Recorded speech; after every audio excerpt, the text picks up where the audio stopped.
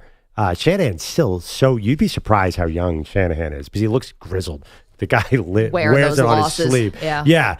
The problem is Shanahan, when they have a lot of competition. If Shanahan, I mean, I think there's 10 teams that would line up to hire that dude. Honestly, I think a lot of teams would line up to trade for Mike Tomlin too. See, I don't agree with that necessarily because Tomlin is defense, and I think the trend is offense. Yeah, but Tomlin is a stabilizer. I'll give him that. As much as I've been kind of crushing him today because of, the Najee Harris quotes and the predicament they find themselves. But you just saw the Raiders hire Pete Carroll, right? Pete Carroll, defensive coach. And why did they do that? Because I have no idea. Well, I think because they wanted a stabilizing force. They wanted a Super Bowl winning head coach.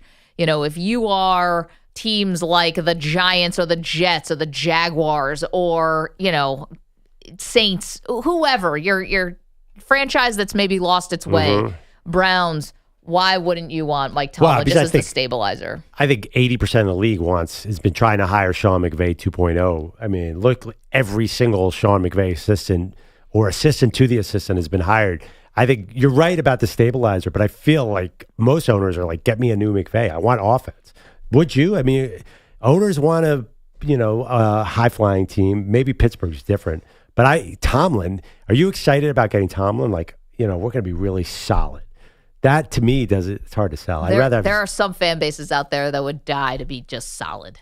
Yeah, you say that, but I don't know. I'm not sure that's really that. Like the Giants, what do they care about? Their goal is to be 9-7 like they were 2 years ago? Listen, they've got an offensive head coach right now and can't do bubkiss. Yeah, because he's not a great one. 888-710-4ISN. 888-710-4476. The question is, has Mike Tomlin earned a lifetime contract with the Pittsburgh Steelers? Also coming up, speaking of the 49ers, one of their former players was talking yesterday. We're getting a little over our skis here, though. I get being confident. We'll tell you what they said next. MVP. You ready? All right, tell me. You're in a 5-minute break.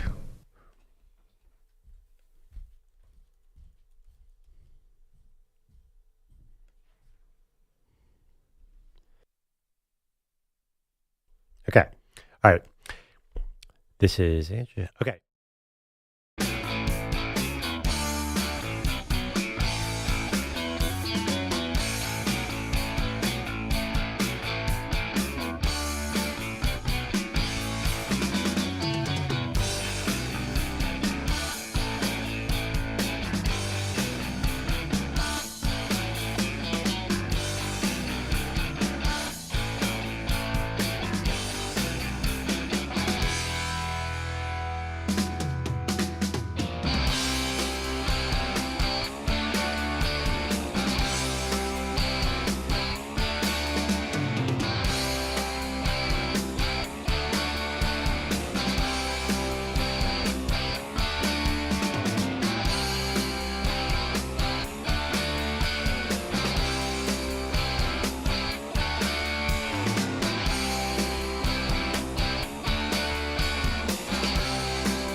Three minutes remaining.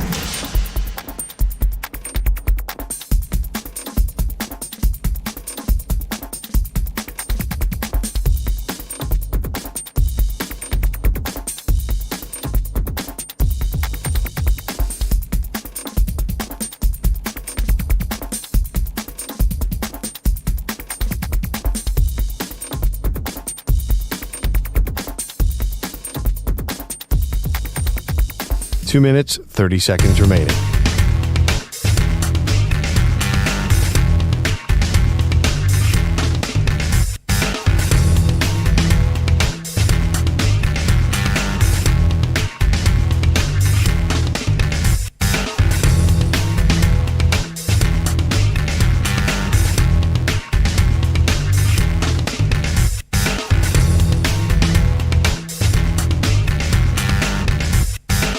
Two minutes remaining.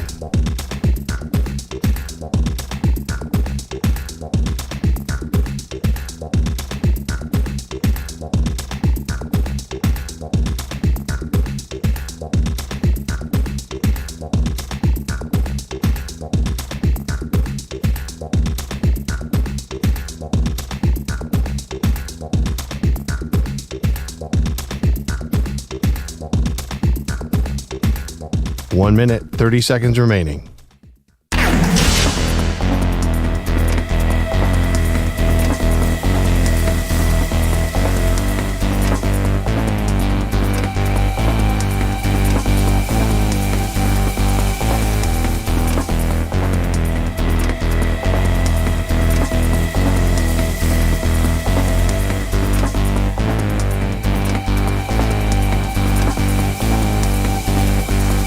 One minute remaining.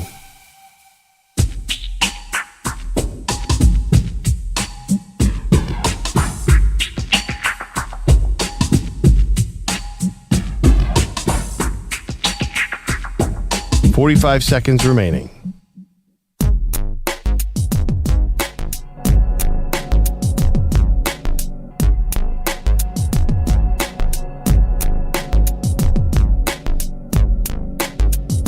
$30 seconds remaining.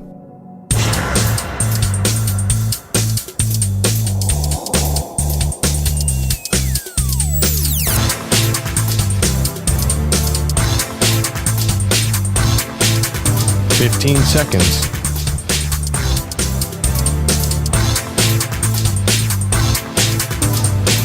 Break ends in 5 seconds.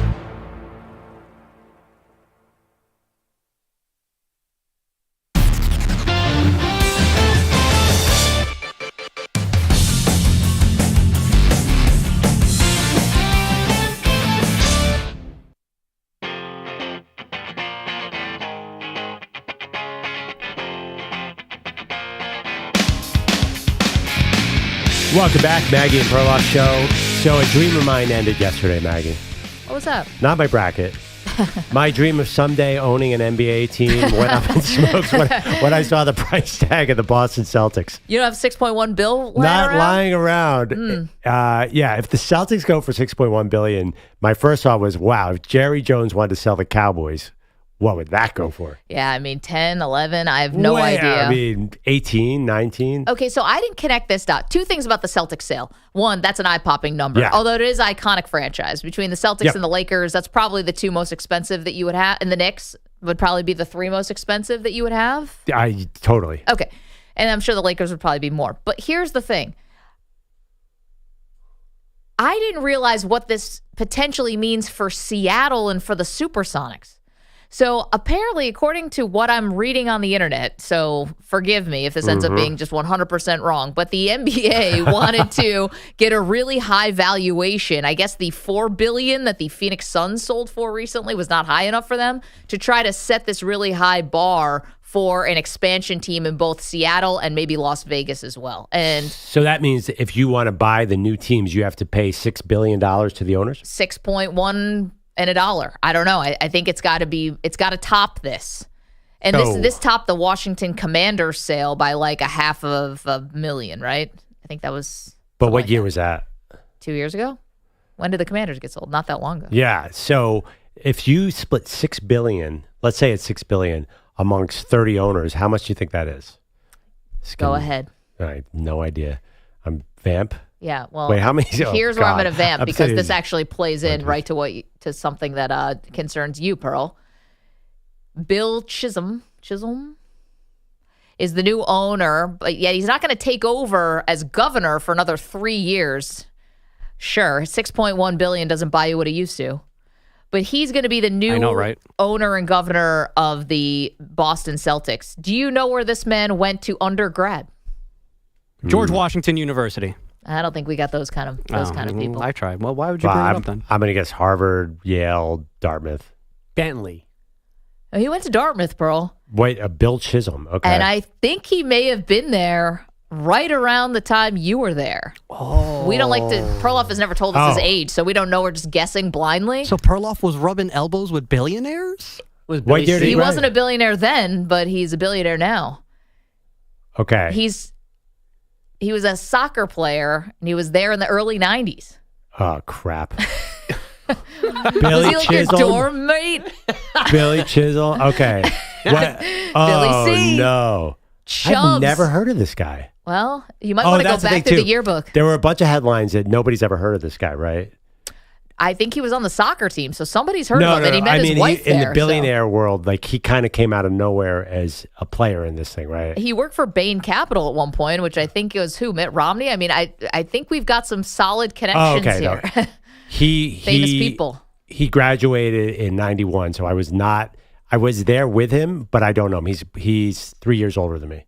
Okay. So you crisscrossed just for a second. But, you sports person, you're playing JV basketball. Do you know who he did go to play with, though? Who? This is in your wheelhouse. Who's that? Andrew Shue graduated in 90 from Dartmouth and was the star of the soccer team. Yeah, heartthrob who Perloff and I saw on the street one day. And so Elizabeth Shue, we always heard this rumor, used to come and party at Dartmouth all the time. And Manny, I know you don't know who Elizabeth Shue is, but you will enjoy this. Yeah, you should know who she is, Manny. Can I get a spelling, please? Shue. And Andrew, not hard on the eyes either. And Andrew Shue, of course, in the news because he has this crazy divorce situation. Yeah, his wife was on the Today Show. And left him. Right. Was it Good Morning America? Good Morning America. And left him. But then he got together with the wife of the other person, of the man. They like swapped. They ended up swapping spouses? Yes. Okay, so you guys remember that story where the two anchors from Good Morning America fell in love with each other even though they were married, and then they both got fired. One of them was Amy Roback. Yeah, sure. And I forgot the guy's name. The woman was married to Andrew Shue. Right. Actor, along with his sister. They're both actors. And I didn't realize that whoever was married to the man in that affair all of a sudden started dating Andrew Shue. According to the internet, Amy Roback hooked up with TJ Holmes, and they may be getting married soon. TJ Holmes' wife is now with Andrew Shue. Get out of here. That's a revenge relationship. That can't be real. We need reality shows now. This Elizabeth Shue lady, she looks very talented. Yeah. Man, you never saw Adventures of Babysitting? You never saw Cocktail? I don't watch You never cinema. saw Leaving Las Vegas? Nope, never been close to Las Vegas. Did you see The Boys on Amazon? Negative. It's a really good show. She's in it. I watched Happy Gilmore. Yeah. The Longest Yard. That's my alley. Well, that's fine, too. It's not that far off from Elizabeth Shue. Andrew Back Shue. in the day, Melrose Place, was he a heartthrob in the Maggie girl? God, yeah. I mean, he wasn't my favorite. Even I knew that. Yeah. But No, I definitely. know for Maggie in particular. I don't know. No. Luke Perry will forever be Dylan McKay from 90210. Will always and forever be number one, along with Mark Paul Gosselaar. If you're talking about people who were born around my era, it's the mid 80s. Yeah. No, I respect that. No love for AC Slater? You know, I did love AC, but Zach really, he's the leading man. I feel like she put AC in the friend zone. I don't know why. you picked up on that, right? Yeah. Well, Which Luke I get, Perry by the was way. a brunette. Zach was a blonde. I am guy, versatile. bad guy. Yeah. Mario Lopez. Yeah. So, and by the way, there was no Jason Priestley over Luke Perry. That never even. I mean, Jason Priestley is fine, but Luke Perry was. Remember they had that show? Then there was the woman who was 37 years old when they shot it. Yeah, Andrea. Yeah, He used to be the president of our union. Yeah. Yeah, SAG-AFTRA union. There was a thing in the Dynamite 80s, job. There was a thing in the 80s and the 90s where they would cast 29 to 35-year-olds as teenagers, and it was bad. Ian Ziering from 90210 was also. It's like he's playing college basketball now. Like he had a COVID year. I'm like, what are you, 25, receding hairline, somehow still eligible? The super cheesy Seventh Heaven that my grandmother loved to watch, that Jessica Biel was in. On the show, her younger sister was like 10 years older than her in real life. Is that right? Yeah. Get out of here. Yeah. Wow. To get back to our sequel bracket, Manny and I's favorite sequel, 22 Jump Street. Channing Tatum and Jonah Hill go back to college. And the thing is, they're narcs, they're undercover cops, and everyone keeps making fun.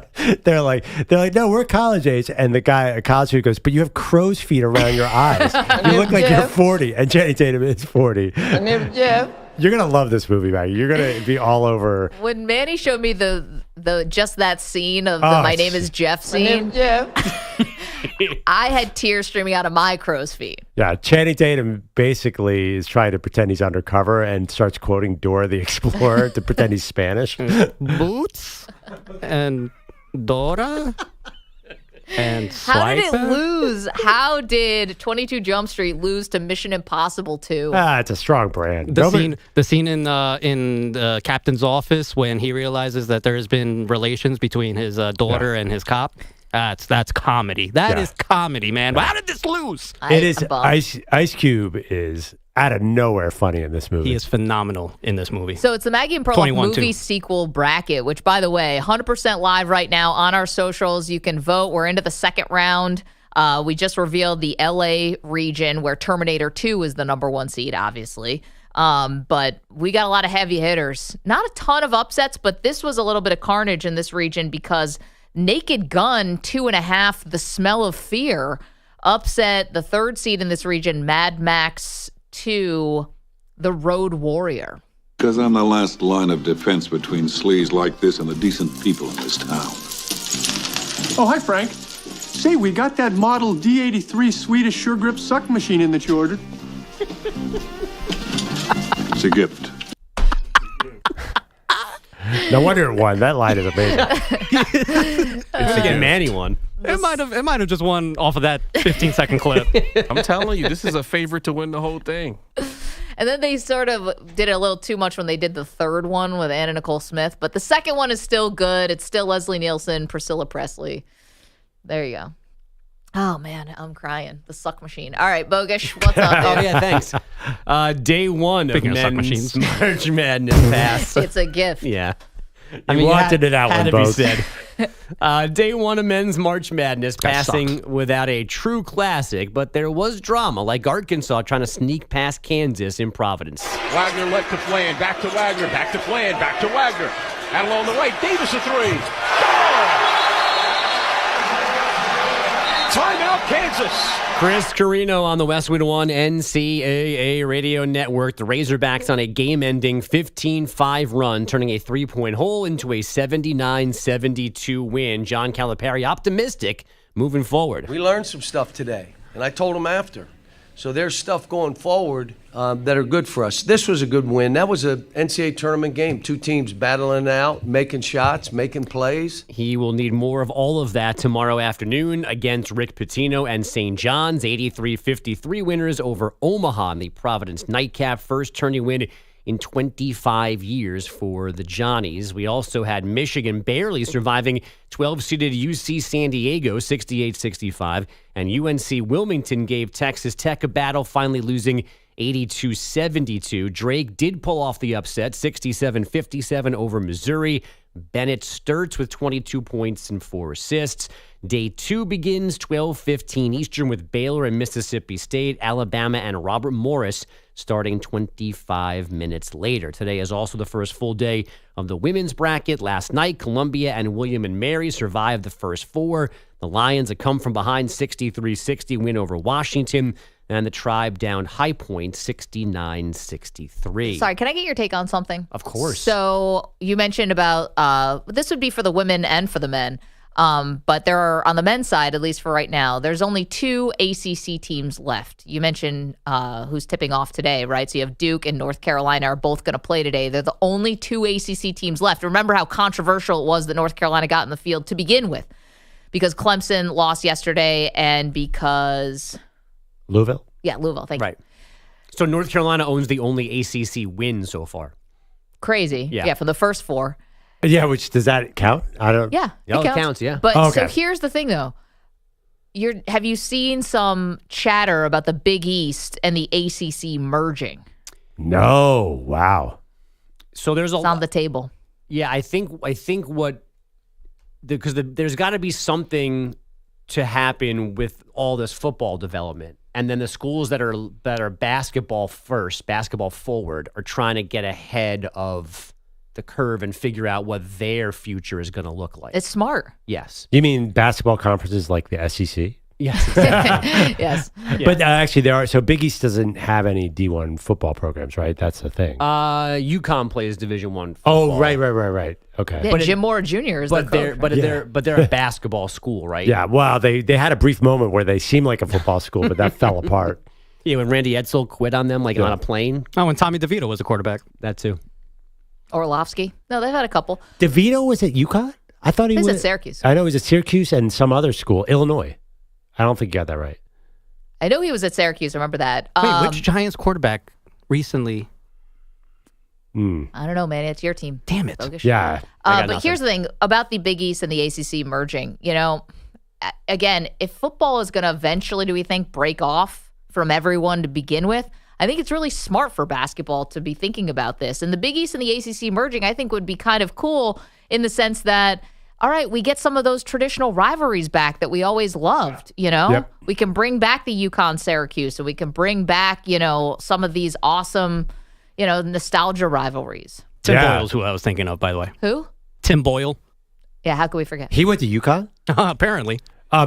Yeah, it's so funny. Let me ask you, college basketball experts here, is this SEC basketball dominance, is this a blip this year? Or are the ACC and Big East doing this in part because they're afraid those big football schools are going to start dominating basketball too because they have more money in their coffers? Well, listen, Kentucky's always been a thing, and they've been in the SEC. So it's a little different to have the 14 teams out of any conference make a postseason tournament. That's crazy. But I'm a little bit worried that Alabama and Auburn and all these schools have figured out basketball. They have. They have massive resources. And the ACC has not. Yeah. They don't crush it in the transfer portal. They're not bringing these guys in. And I don't know if it's about money being spent or not spent, but they're they're not playing the game correctly. Right. Or at the level that other schools are. Maybe football taught those programs how to do this.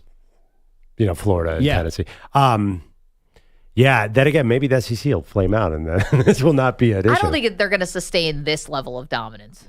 But I don't know. This is also, an interesting one. The ACC, it's interesting. Duke and North Carolina are making a football move in a big way. Duke spent tons of money this offseason. North Carolina hired Belichick. So maybe the ACC will figure out football and the SEC will take over basketball. What a world. The very short-handed Lakers took a 118-89 beating from the Bucks last night in L.A. That allowed Bronny to be on the floor and score a career-high 17 points, the first time he has reached double figures. Being ready at all times, I think that's the biggest thing for me, staying in the stay ready games and practice and stuff like that and taking advantage like I did tonight. Dad remains out with that groin injury. Luka Doncic, Austin Reeves also sat out last night. Steph Curry, meanwhile, has a pelvic bruise courtesy of a third-quarter fall on his tailbone in the Warriors' 117-114 home win over the Raptors. Jimmy Butler, 18 points, 11 rebounds, 12 assists. The Dubs now have a game-and-a-half lead on the T-Wolves for 6th in the West. The Bulls up to 9th in the East, a half game ahead of Miami after a 128-116 win in Sacramento. And the Knicks' free fall continued with a 115-98 loss in Charlotte. Fake news. The Hornets lost their previous two games by a combined 67 points. All right. But found a way to beat those Knickerbockers. Whatever, dog. And Alex Ovechkin with career goal number 888 in the Capitals' 3-2 win over the Flyers. So now he needs 7 to pass Wayne Gretzky for the most all time. I'll make Manny happy. Mexico beat Canada. The U.S. lost to Panama 1-0 in the CONCACAF Nations League semifinals. Mexicanos el grito de guerra. I can keep going for another 3 minutes. But That's pretty cool. Thank you. Appreciate it. Manny's very talented. Coming up, we will update you on the Maggie Perloff movie sequels bracket. And also, I've got something fun for you guys. As fun as that story about Mark Pope buying gas for Kentucky fans. Get her out of here.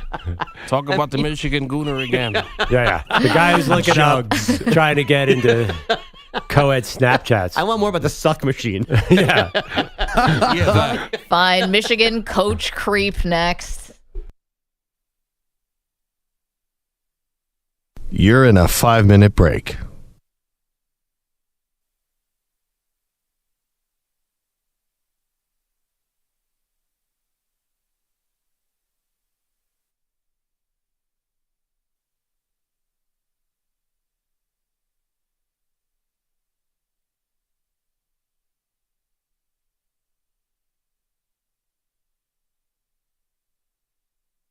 4 minutes, 30 seconds remaining.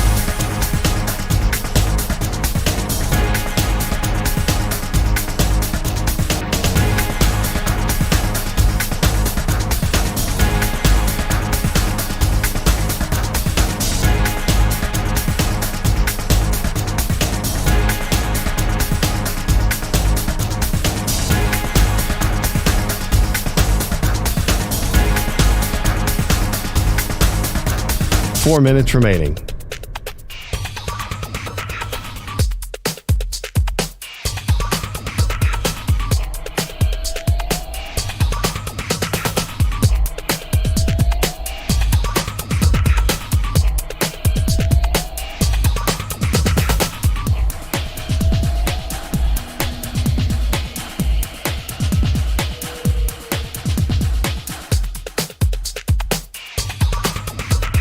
Three minutes, 30 seconds remaining.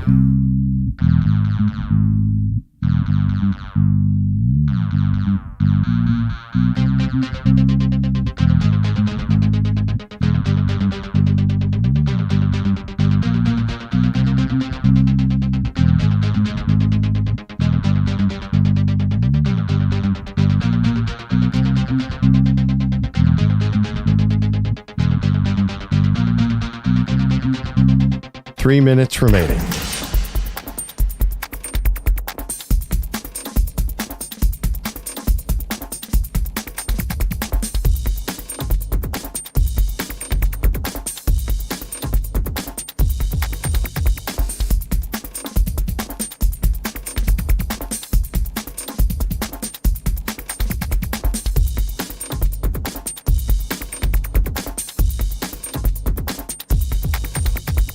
Two minutes, 30 seconds remaining.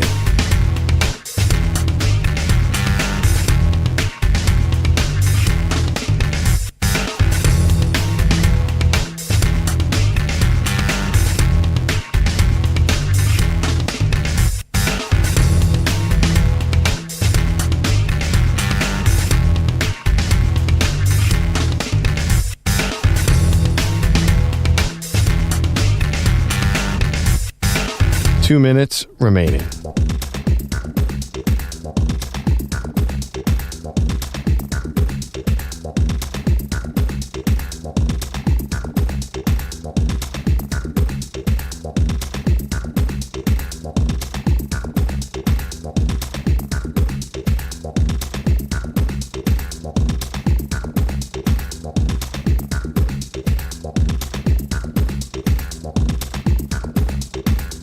One minute, 30 seconds remaining.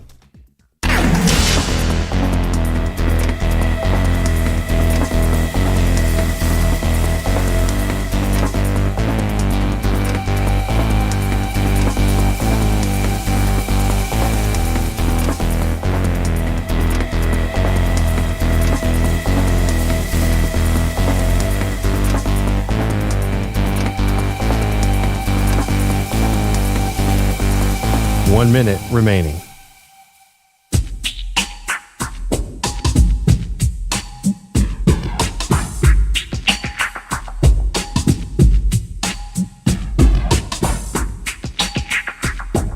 $45 seconds remaining.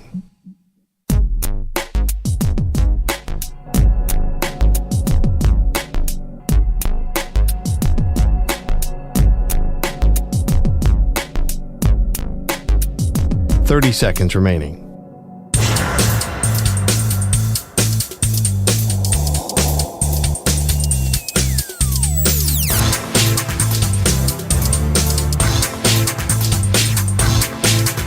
$15 seconds.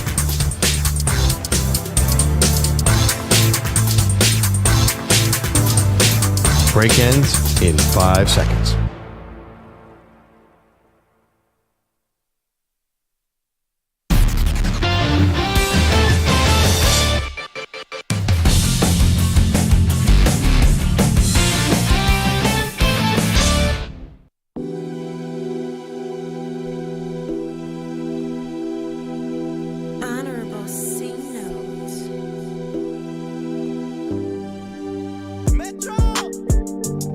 Welcome back. Maggie Gray, Maggie Perloff.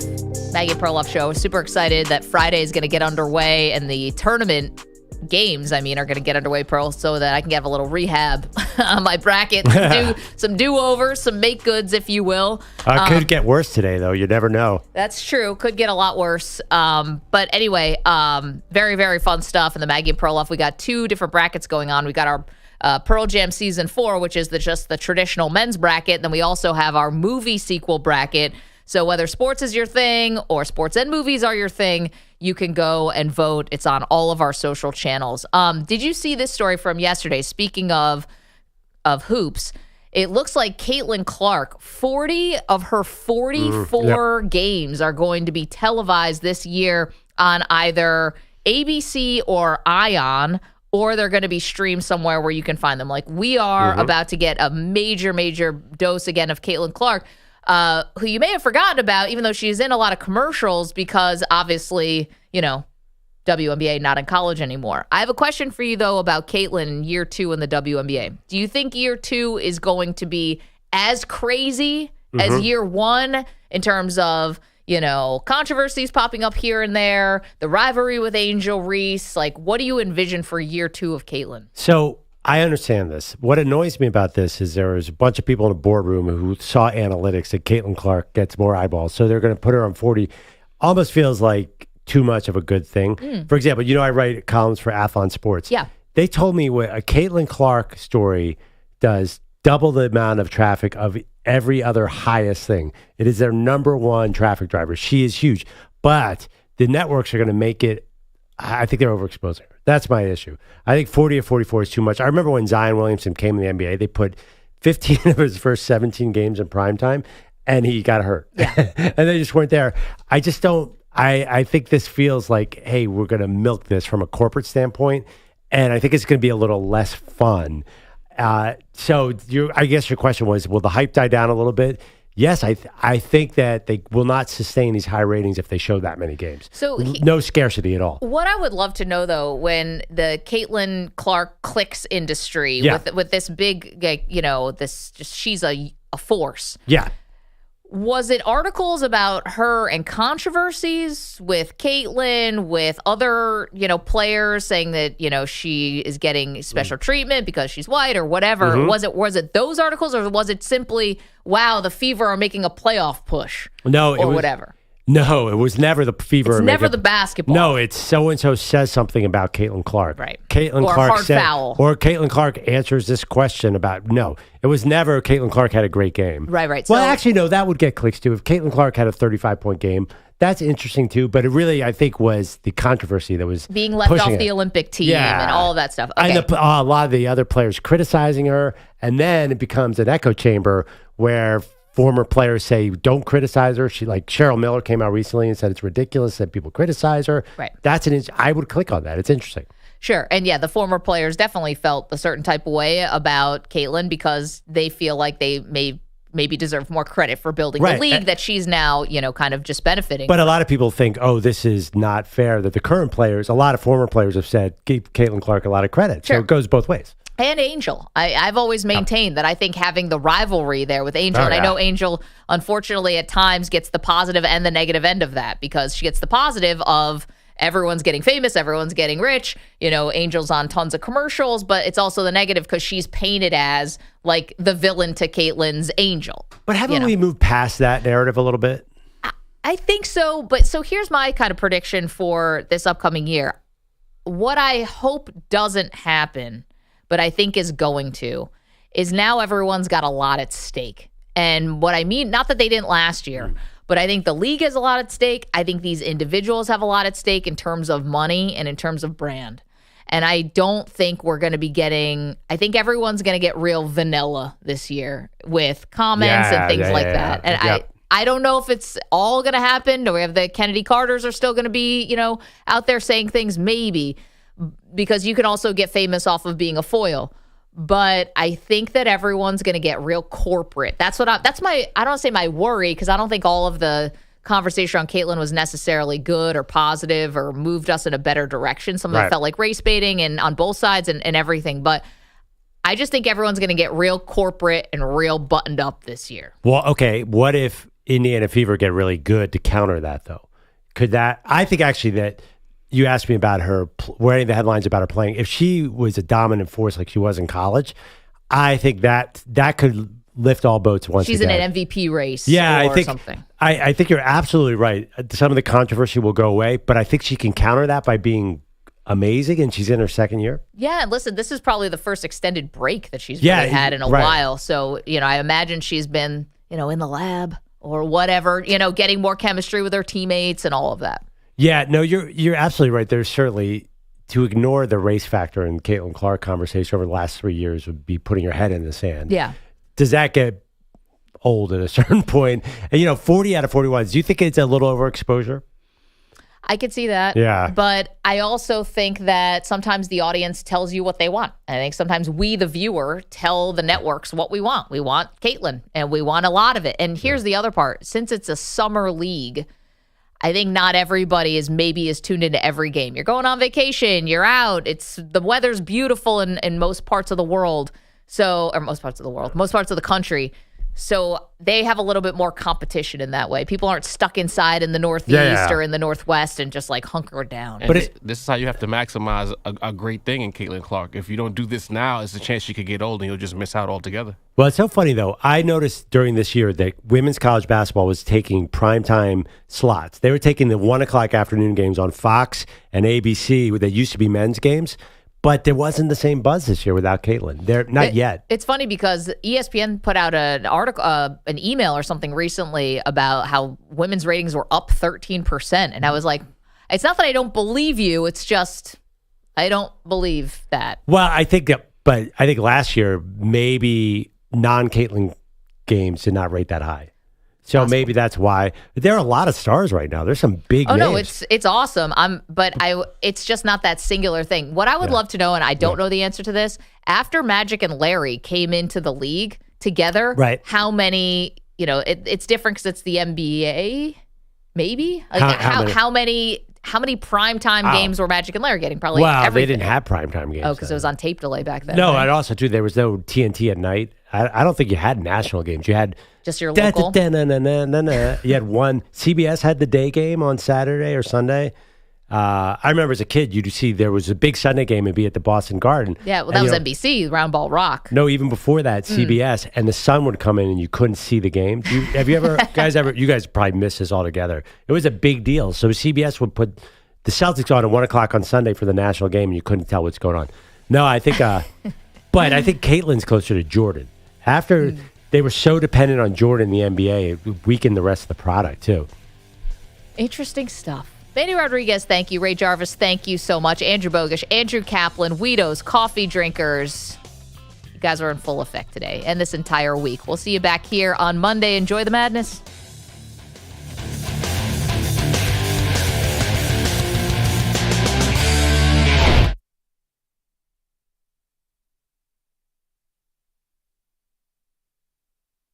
You're in a